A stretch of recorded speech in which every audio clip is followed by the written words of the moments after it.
పశ్చిమ బెంగాల్లో ఎంఐఎంకి చెందినటువంటి వారు మరికొంతమంది గెరావ్ చేశారు. అక్కడ 7 న్యాయాధికారుల్ని గెరావ్ చేశారండి. అంటే చుట్టుముట్టడం, నిరసనలు తెలపడం, వాళ్ళ యొక్క హక్కుల కోసం పోరాడుతున్నామని చెప్పడం. ఎందుకురా అంటే ఎస్ఐఆర్ నిర్వహించడం వల్ల మా యొక్క ఓట్లు గల్లంతయ్యాయని వాళ్ళు అక్కడ నిరసనలు తెలిపారు. దానికి పోలీసులు ఎంఐఎంకి చెందినటువంటి ఒక వ్యక్తిని అరెస్ట్ చేశారు. దాన్ని పశ్చిమ బెంగాల్ ముఖ్యమంత్రి మమతా బేగం చూపిస్తూ, మీకు అర్థమవుతుందా, బీజేపీ అలాగే ఎంఐఎం కలిసి ఆడుతున్నటువంటి నాటకం ఇది, వీళ్ళు ఇక్కడ అల్లర్లు చేయడానికి వచ్చారు ఎస్ఐఆర్ ద్వారా, మా యొక్క పేర్లు పోతే వీళ్ళు ఇక్కడ అల్లర్లు చేయడానికి వస్తున్నారు, మావి 1 కోటికి పైగా పేర్లు పోనాయి, వాళ్ళందరూ కూడా బ్రతికే ఉన్నారు, చనిపోయారని చెప్పారు. అలాగే మరికొన్ని దొంగ ఓట్లు అని చెప్పి తీసేశారు అంటుంది. అంటే రోహింగ్యా ఓట్లు తీసేశారు కదా, ఆవిడ ముద్దు బిడ్డలు, వాళ్ళు పెంచుకున్నటువంటి ముద్దు బిడ్డలు, చనిపోయినటువంటి వారి ఓట్లు కూడా తీయకూడదంట. అలాగే అక్కడ నుంచి వెళ్ళిపోయి వేరే స్టేట్లో స్థిరపడి అక్కడ ఓట్లు సంపాదించి ఆ రాష్ట్రంలో కూడా ఓట్లు వేసినటువంటి వారి ఓట్లు తీయకూడదంట. పశ్చిమ బెంగాల్ వాళ్ళు ఎక్కడో స్థిరపడతారు వేరే రాష్ట్రాల్లో, అక్కడ ఓట్లు వేస్తారంట, మళ్ళీ ఇక్కడ కూడా ఓట్లు వేసుకోవాలంట. అలాంటి వారి ఓట్లు కూడా తీసి పారేసింది కదా. దాని గురించి ఆవిడ మాట్లాడుతూ, కక్షపూరితంగా మా యొక్క ఓట్లు తీసేసిందే కాకుండా హైదరాబాద్ పక్షిని తీసుకొచ్చి ఇక్కడ నిరసనలు తెలుపుతున్నారు అని చెప్తుంది ఆవిడ. హైదరాబాద్ పక్షి అంటే అసదుద్దీన్ ఓవైసీ బీజేపీ ఫ్రెండ్స్, వాళ్ళిద్దరూ కూడా కలిసి దొరికిపోయారు అనడానికి ఇదే నిదర్శనం. వాళ్ళిద్దరూ ఒకటే, ఎంఐఎం బీజేపీ, అసదుద్దీన్ ఓవైసీ నరేంద్ర మోదీ ఇద్దరు ఒక్కటే అనడానికి ఇంతకంటే నిదర్శనం ఏంటి? ఇక్కడ ఎందుకు ఎంఐఎంకి సంబంధించినటువంటి వారు వచ్చి ఎస్ఐఆర్ విషయంలో రాద్ధాంతం చేస్తున్నారు, మేము కదా చెయ్యాలి అని ఆవిడ అంటుంది. వీళ్ళిద్దరూ కలిసి మాట్లాడుకొని అసదుద్దీన్ ఓవైసీని ఇక్కడ దింపుతారు. ఇక్కడ దింపి పోటీ చేయిస్తే ఓట్లు చీలిపోతాయి. ఓట్లు చీలిపోవడం కావాలి కదా బీజేపీకి, అప్పుడు బీజేపీ ఈజీగా గెలుస్తుంది అని మమతా బేగం ఆరోపిస్తుంది. అయితే ఇక్కడ మనం కొన్ని లాజిక్లు మాట్లాడుకోవాలి. పశ్చిమ బెంగాల్లో ఎంఐఎం ఏం చెప్పింది? కలిసి పోటీ చేద్దామని చెప్పింది. ఇప్పటి నుంచి కాదు, 2 సంవత్సరాల క్రితం నుంచే మనం కలిసి పోటీ చేద్దాం, మాకు మంచి ఓట్ల శాతం ఉంది కాబట్టి మాకు దగ్గర 67 సీట్లు ఇవ్వండి అన్నట్టు ఎంఐఎం. అసదుద్దీన్ ఓవైసీ 67-70 స్థానాలు అయితే అడిగాడు. ఇస్తుంది ఆవిడ 70 స్థానాలు ఇస్తుందా? 70 స్థానాలు ఇవ్వదు. ఆ విషయం అసదుద్దీన్ ఓవైసీకి తెలుసు. ఎందుకంటే ఆవిడ గత 3 దఫాలుగా అధికారంలో ఉంది. ఈవిడ ఎంఐఎం ఇలా అడిగినప్పుడు కొన్ని అన్ని స్థానాలు కాకపోయినా కొన్ని స్థానాలు అయితే ఇవ్వాలి కదా. ఇప్పుడు ఇతడు మన నుంచి బయటికి వెళ్ళిపోతే సపరేట్గా పోటీ చేస్తాడు, అప్పుడు బీజేపీకి లాభము, మన ఓట్లు చీలిపోతాయి. కాబట్టి ఇతన్ని ఏదో ఒక విధంగా మనం ఉంచుకోవాలి అని మమతా బేగం కనిపించాలి కదా. నిజంగా ఆవిడ ఇప్పుడు చేస్తున్నటువంటి ఆరోపణలు ఏవైతే ఉన్నాయో, బీజేపీ అసదుద్దీన్ ఓవైసీ ఒక్కటే ఓట్లు చీలిపోవడానికే ఎంఐఎంని ఇలా నిల్చోబెడుతున్నాడు అని ఆవిడ ఆరోపిస్తుంది. మంచిదే, ఆరోపణలు తప్పేమీ కాదు. మరి అసదుద్దీన్ ఓవైసీ మొదటి నీ దగ్గరికే వచ్చాడు కదా. నీ దగ్గరికి వచ్చినప్పుడు మరి నువ్వెందుకు అతన్ని పోగొట్టుకున్నావు? ఇప్పుడు బీజేపీకి సపోర్ట్గా ఆయన నిల్చున్నాడు, లేకపోతే ఆయన నిల్చుంటే చీలిపోతాయి ఓట్లు, అప్పుడు నేను ఓడిపోతాను అనుకున్న దానివి ఒక 10 స్థానాలు ఆయనకి ఎక్కువ ఇస్తే నష్టమేంటి? 70 స్థానాలు ఇవ్వకపోతే 40 స్థానాలు ఇవ్వు, అతను నీ దగ్గరే పెట్టుకో, ఆ ఓట్లన్నీ నీకే వస్తాయి, ఆ సీట్లన్నీ నీకే వస్తాయి, 4వసారి నువ్వు ముఖ్యమంత్రి అవుతావు కదా. నువ్వు ఓడిపోయేదానికంటే నువ్వు ఏదో ఎవరితో ఒకటి సహాయంతో ముఖ్యమంత్రి అవ్వడం గొప్ప కదా. మినిమం కామన్ సెన్స్ ఉంటుంది ఎవరికైనా.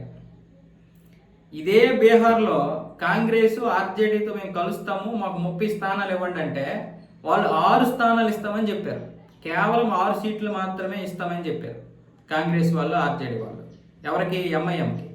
కాంగ్రెస్ కూడా లేదు, ఆర్జేడీ చెప్పేసింది మేము 6 స్థానాల కంటే ఎక్కువ ఇవ్వమని. అప్పుడు మరి అసదుద్దీన్ ఓవైసీ ఏం చేస్తాడు? 30 స్థానాలు అడిగిన వాడు కనీసం 20 స్థానాలైనా ఎక్స్పెక్ట్ చేస్తాడు. అప్పుడు వాళ్ళు ఏం చేయాలి? ఆర్జేడీ నిజంగా తేజస్వి యాదవ్ ఏమాత్రమైన బుర్ర ఉంటే 20 స్థానాలు 15 స్థానాలకు మాట్లాడుకోవాలి. అలా ఇవ్వకుండా 6 స్థానాలు ఇస్తామని చెప్తే అసదుద్దీన్ ఓవైసీ వెంటనే బయటకు వచ్చేసి సపరేట్గా పోటీ చేసి చీల్చేశాడు ఓట్లన్నీ. ఇప్పుడు ఎవడు చీల్చుకున్నాడు?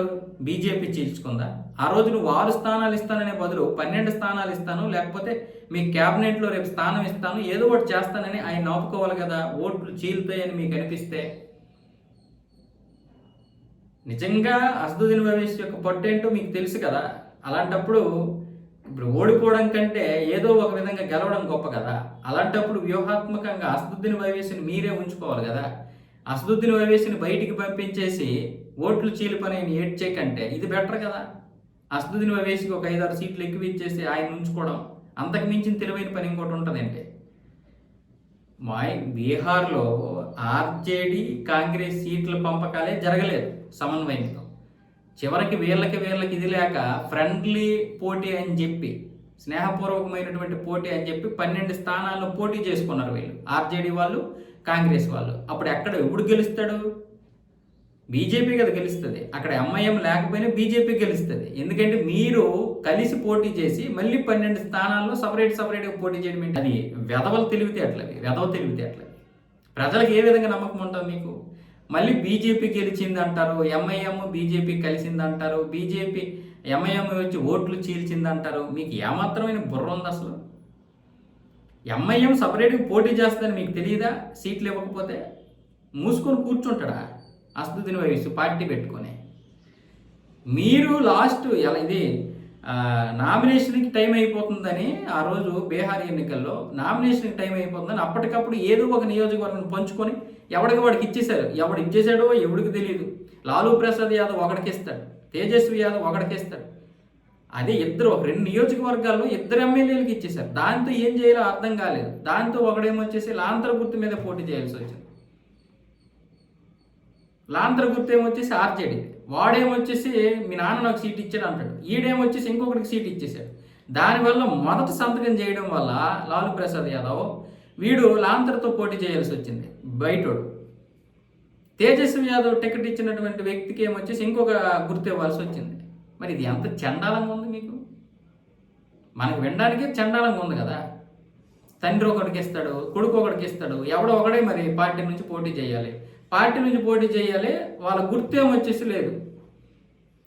అంటే ఇప్పుడు లాంతర గుర్తు మీద పోటీ చేసిన వాడి మీదకే వీడు తేజస్వి యాదవ్ ఏమొచ్చేసి వ్యతిరేకంగా పోరాటం చేయాల్సి వచ్చింది ఆ నియోజకవర్గంలో.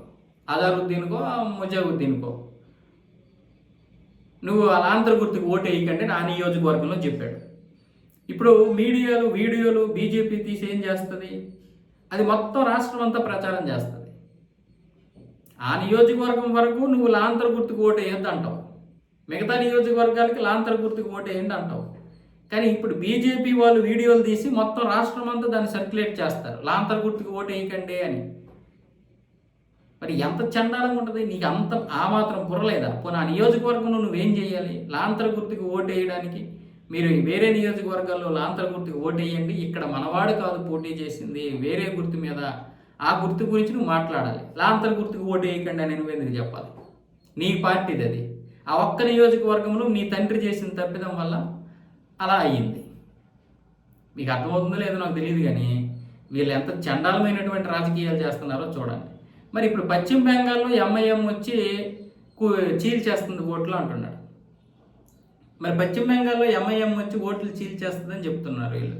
మరి పశ్చిమ బెంగాల్లో ఓట్లు చీల్చేస్తుందని అన్నప్పుడు నువ్వు అతనికి ఇవ్వచ్చుగా. 70 స్థానాలు కాదు, 30 స్థానాలు. నేను క్యాబినెట్లో స్థానం ఇస్తాను మీకు, క్యాబినెట్లో గెలిచినటువంటి వారికి 2-3 మంత్రి పదవులు ఇస్తానని చెప్పు. అసదుద్దీన్ ఓవైసీ తోకూపుకుంటూ వస్తాడు. 15 నిమిషాలు పోలీసులు కళ్ళు మూసుకుంటే హిందువుల్ని చంపేస్తానన్నటువంటి వ్యక్తి నీకు కాకపోతే ఎవరికి సపోర్ట్ చేస్తాడు? ఇప్పుడు హిందువులకు సపోర్ట్ చేస్తున్నటువంటి బీజేపీకి సపోర్ట్ చేస్తాడా? హిందువుల కోసం నిలబడ్డటువంటి బీజేపీకి సపోర్ట్ చేస్తాడా? నరేంద్ర మోదీకి సపోర్ట్ చేస్తాడా? హిందువుల్ని ఓచకోతకు వస్తున్నటువంటి నీలాంటి దానికి సపోర్ట్ చేస్తాడు. ఎందుకంటే ఈ దేశంలో హిందువులే ఉండొద్దు అనుకుంటున్నటువంటి వ్యక్తులు కాబట్టి మీరందరూ. సిగ్గు, శరం, లజ్జ, మానం మర్యాద ఇవి ఉండాలి కదా మీకు మాట్లాడడానికి.